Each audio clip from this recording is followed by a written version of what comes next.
मित्रों, हमारे देश में अनगिनत उद्योगपति हुए हैं, पर किसी ने पैसे के लिए, किसी ने प्रतिष्ठा के लिए, तो किसी ने पावर के लिए उद्योग स्थापित किए।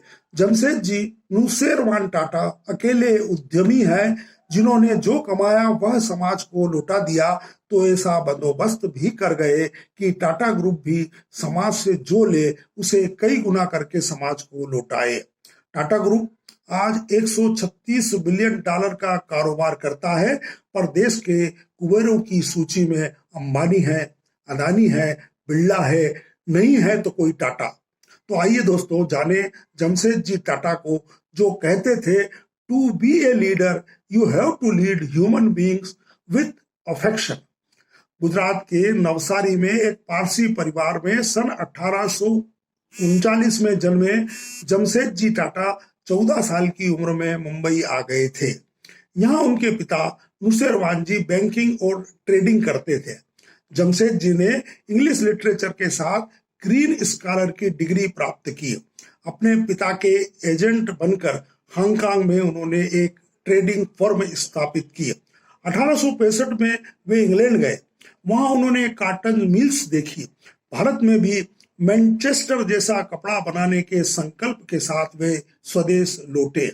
1868 में जमशेद जी ने टाटा सन्स की स्थापना की। 1874 में जमशेद जी ने नागपुर में आयातित मशीनों वाली टेक्सटाइल मिल स्थापित की और वे भारत में मैनचेस्टर जैसे कपड़े बनाने लगे।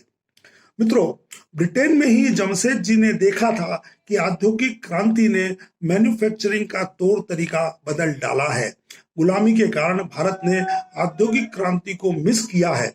इस गैप को फिल करना है तो देश को टेक्नोक्रेट्स चाहिए। जमशेद जी छात्रवृत्ति या बिना गारंटी, बिना ब्याज का कर्ज देकर भारतीय प्रतिभाओं को उच्च शिक्षा के लिए विदेश भेजने लगे। पूर्व राष्ट्रपति के.आर. नारायणन, सुप्रसिद्ध वैज्ञानिक डॉक्टर राजा रमन्ना व आर. मसेलकर जैसी कई हस्तियों ने टाटा सन्स से मिली इस सुविधा से उच्च शिक्षा प्राप्त की। जमशेद जी ने आत्मनिर्भर भारत का स्वप्न भी तब देख लिया था जब देश गुलाम था। आर्थिक आत्मनिर्भरता के लिए देश में इंडस्ट्रियल रिसर्च हो, इस मंशा से 1898 में जमशेद जी ने भारत में साइंस इंस्टीट्यूट स्थापित करने का स्वप्न संजोया। उन्होंने अपने 14 मकान और 4 जमीनें बेचकर 30 लाख रुपए का एक फंड बनाया। दोस्तों, तब और आज के सोने के मूल्य के आधार पर वे 30 लाख रुपए आज 1000 करोड़ रुपए होते हैं। मित्रों, अंग्रेज प्रशासकों ने जमशेद जी को उनके जीवन काल में भारत में साइंस इंस्टीट्यूट स्थापित करने की अनुमति नहीं दी। जमशेद जी ने अपनी वसीयत में लिखा कि उनके द्वारा बनाए गए फंड का अन्य उपयोग नहीं हो सकेगा। मैसूर रियासत ने अपने राज्य में साइंस इंस्टीट्यूट स्थापित करने के लिए जमशेद जी के पुत्र दोराब जी और सीनियर रतन टाटा को 371 एकड़ भूमि और 5 लाख रुपए दिए। जमशेद जी के निधन के 7 साल बाद 1911 में बेंगलोर में भारतीय विज्ञान संस्थान की स्थापना हुई। इस संस्थान से देश को मिले हैं नोबेल पुरस्कार विजेता C V. Raman, sir M Visvesvaraya, doctor Homi Bhabha, Vikram Sarabhai, doctor Satish Dhawan जैसे वैज्ञानिक। आज लाखों भारतीय टेक्नोक्रेट्स दुनिया में देश का परचम फहरा रहे हैं, जिसके ड्रीमर व डूअर हैं जमशेद जी टाटा। वह शख्स जिसने भारतीय विज्ञान संस्थान के साथ अपना नाम जोड़ने की इसलिए अनुमति नहीं दी कि लोग इस संस्थान को भारत की शान माने, टाटा की सौगात नहीं। जमशेद जी के भारत प्रेम से ही जन्मा था दोस्तों टिस्को, जो आज है टाटा स्टील।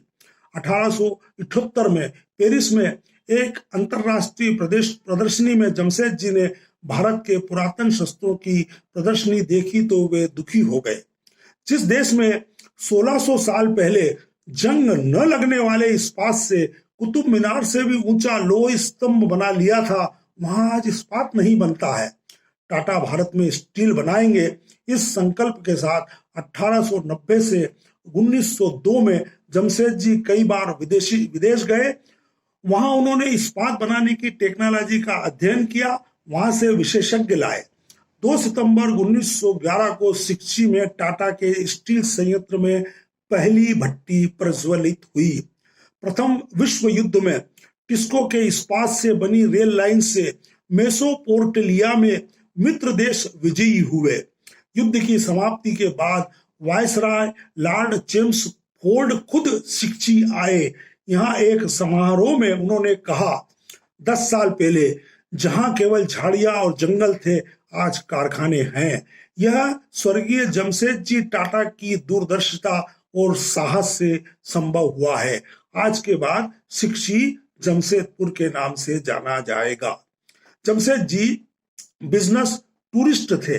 दुनिया में वे जो भी देखते उसे भारत में भी देखने का संकल्प ले लेते थे। जमशेद जी ने नियाग्रा फॉल देखा तो उन्हें लगा कि भारत में भी हाइड्रो इलेक्ट्रिक संयंत्र होना चाहिए। उनके निधन के बाद उनके पुत्र दोराब जी और सीनियर रतन टाटा ने उनके प्लान के अनुसार लोनावाला के बाहरी इलाके वेलवेन में कृत्रिम बांध बनवाया। उबड़ खाबड़ और चट्टानी पहाड़ियों की ढलानों पर पाइपलाइनें बिछवाई। 50 मील दूर तक विद्युत ट्रांसमिशन का बंदोबस्त किया। मुंबई महानगर को 110 साल से टाटा के इस हाइड्रो इलेक्ट्रिक संयंत्र से बनी बिजली मिल रही है। जमशेद जी का एक और ड्रीम प्रोजेक्ट है ताजमहल होटल। एक बार उन्होंने इंग्लैंड के एक होटल के गेट पर बोर्ड देखा जिस पर लिखा था, Indians and dogs are not allowed. वे आहत हुए। उन्होंने भारत में भी यूरोप जैसी स्टार होटल बनाने का निर्णय लिया। इसके लिए मुंबई में समुद्र पाट कर उन्होंने भव्य बिल्डिंग बनवाई। 130 साल बाद भी मित्रों, टाटा की ताज के गुंबज जमशेद जी के देश प्रेम का रोमांटिक इजहार है। जो लोग ताज में जाना अफोर्ड नहीं कर पाते, उन्हें भी इस बात पर गर्व है, क्योंकि it is built by an Indian, design by an Indian architect and run by Indians. Jamshed ji Tata मित्रों जिस कॉरपोरेट कल्चर के लिए जाने जाते हैं वह है गवर्नेंस। टाटा ग्रुप की होल्डिंग कंपनी है टाटा सन्स। टाटा सन्स की 66% होल्डिंग टाटा के चैरिटेबल ट्रस्टों के पास है। टाटा परिवार की हिस्सेदारी केवल 3% है। इस गवर्नेंस सिस्टम के कारण टाटा ग्रुप समाज से जो लेता है उसे टाटा सन्स समाज को लौटा देता है। मुझे विश्वास है मित्रों कि आप भी अब मानेंगे कि भारत में उद्योगपति तो कई हुए, पर वे सब जमशेद जी के आगे बोने हैं। जमशेद जी नुसेरवान जी टाटा भारतीय उद्योग जगत के पितामह थे, हैं और रहेंगे। धन्यवाद दोस्तों।